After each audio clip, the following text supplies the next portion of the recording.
सगळ्याचे कामे करी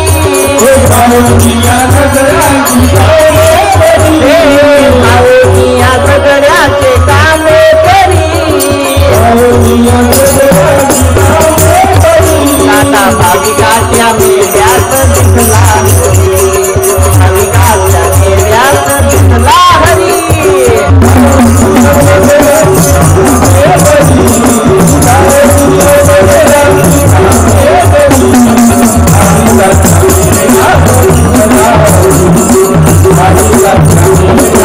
देवाला सगळ्या लोकांची चिंता आहे. ज्याने जन्म दिला दान त्याचे करावे भजन. असा एकही दिवस झाला नाही. शेतकरी जरी असेल कोणत्याही जातीचा असेल पण देवाजवळ जात पात धर्म नाही. देव हा सगळ्याच आहे. म्हणून सगळ्या गावकरी लोकांनी अशा सामूहिक कार्यक्रमामध्ये सहयोग केला पाहिजे. या कार्यक्रमामध्ये आल्या पाहिजे. तेव्हा माणसाचा मन शुद्ध होते. मग त्या झाल्याच्या नंतर देव आपल्या पाठोपाठी असते. शेतावरती मजूर जातो जातो त्याच्या नव्हे.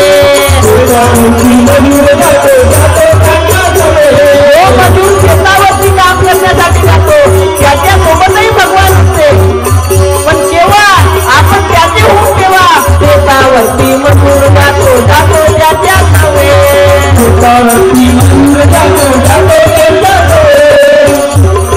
भाकर भाजी खाऊन राजी गात ते बोलवे.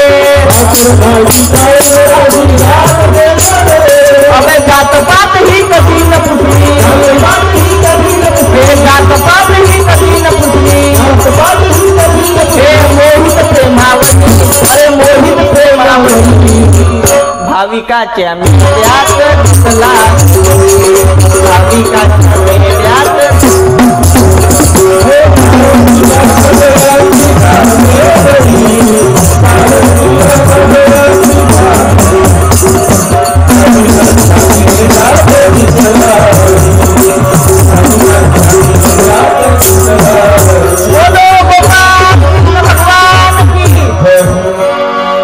तुकडोजी महाराज सांगतात की भाविकाच्या मेळ्यात दिसला हरी भावनिया सगळ्याचे कामे करी.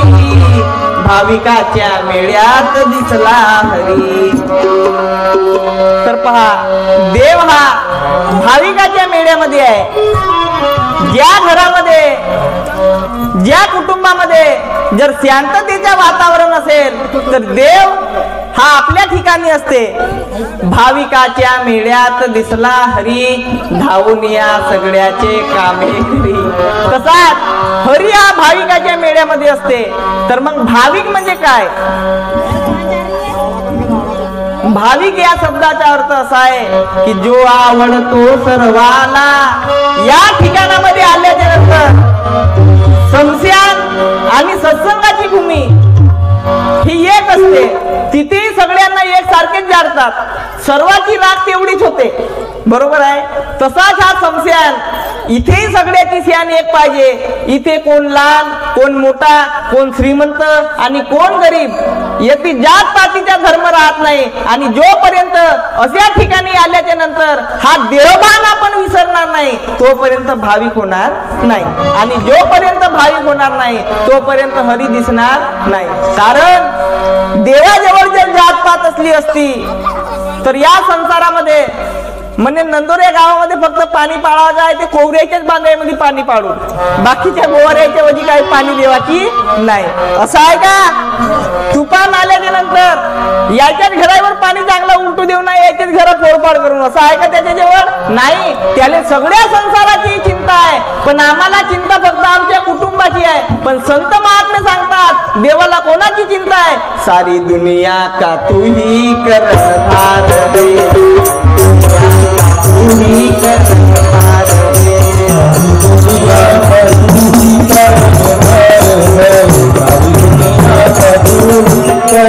सारी दुनिया का तू ही करतार रे दुनिया का तू ही करतार सारी दुनिया का तू ही करतार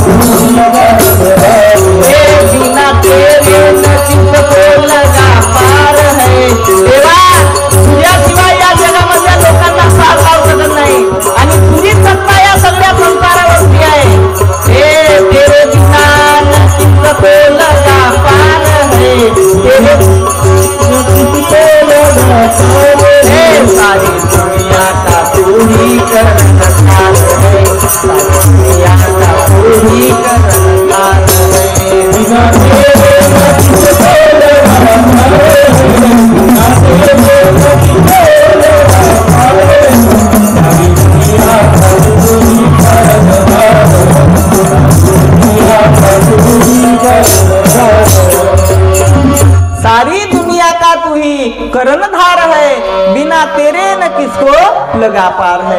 आणि बघा या सगळ्या संसाराला चालवणारा परमपिता परमेश्वर हा एकच आहे. किती आहे? किती किती? या सगळ्या संसाराला चालवणारा एकच आहे. मग तुम्ही म्हणाल एकच आहे, मग राम कोण होय? कृष्ण कोण आहे? विष्णू कोण आहे? परमात्मा एक. जगामध्ये देव किती? एक. माझ्याही म्हणणं एकच आहे, पण मी का म्हणतो साधा उदाहरण सांगून देतो तुम्हाला. राहुल महाराज, राहुल महाराज, गाडगे महाराज, तुकडोजी, तुकाराम, अशोकजी, सगळे महाराज. नाव वेगळं आहे पण पद किती आहे? किती आहे? एक. तसे संसारामध्ये आल्याच्या नंतर देवही हे आपापल्या वेळेनुसार या संसारात आले, पण रूप किती होता? एकच. एकाचे अवतार घेई एका ठाई आले.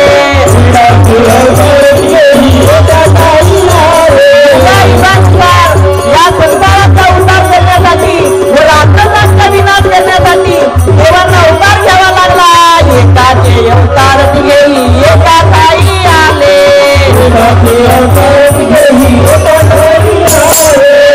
टेकडीवरती बसण्या सगळ्या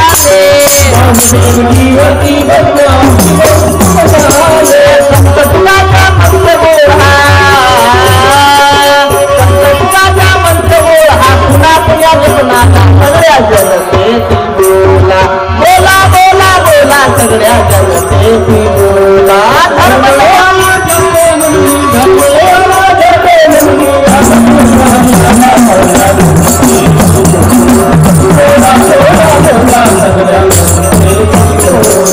धर्मलयाला जातो म्हणून, धर्मलयाला जातो म्हणून रामकृष्ण हरियाला सगळ्या जनतेची बोला, बोला बोला बोला सगळ्या जनतेची बोला.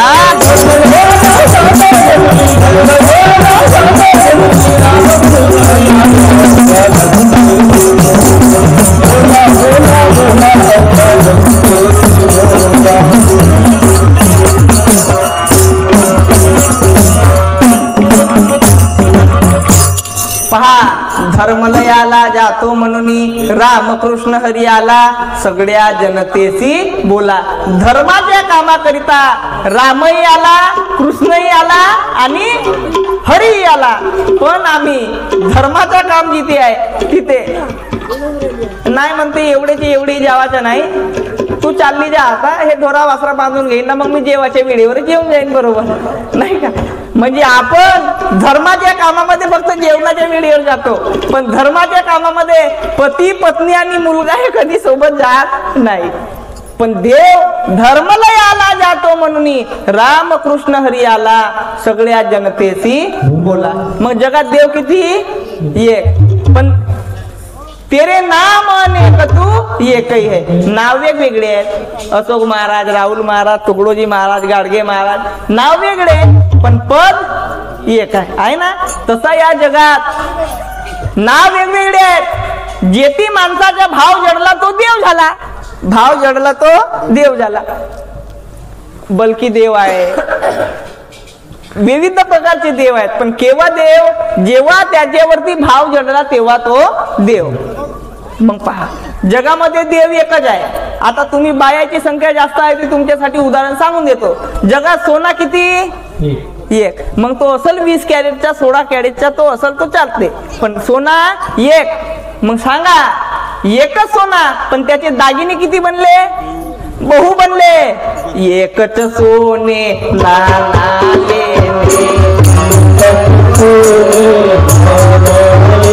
एकच सोने लाले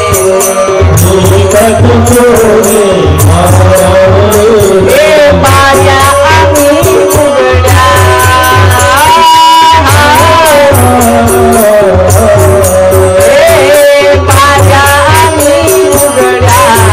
जगामध्ये एकच ब्रह्म उघड्या, जगामध्ये एकच ब्रह्म.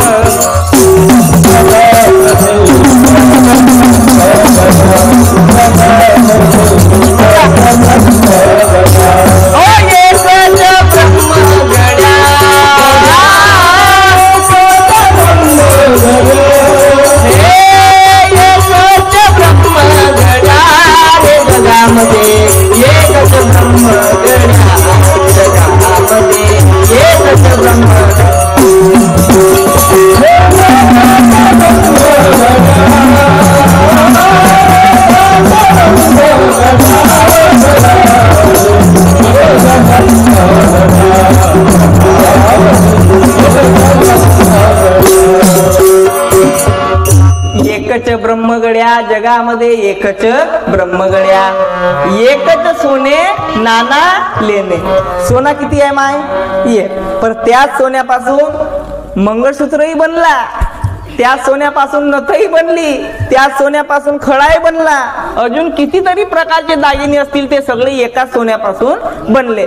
पण सोना एक, पण आकार अनेक आहेत. एकच सोने नाना लेणे, बाऱ्या आणि मुगड्या, रे जगामध्ये एकच ब्रह्म गड्या. ठीक आहे, हा झाला तुमच्यासाठी. तुमच्यासाठी घ्या. माती किती आहे बाबा जगात? माती नाव किती? एक आहे. पण त्या मातीपासून एवढे साधन बनले की काही सांगता येत नाही. त्याच मातीने घरची चूल बनली, स्वयंपाक करतात ते बनली. त्याच मातीने कोरंबा बनला झाकावाच्या घावणीवर, बनला का नाही?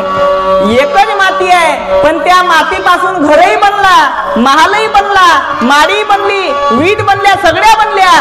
एकच माती नाना भीती, एकच माती नाना भीती, एकच माती नाना भीती, एकच माती नाना भीती. हे महाल आणि माया,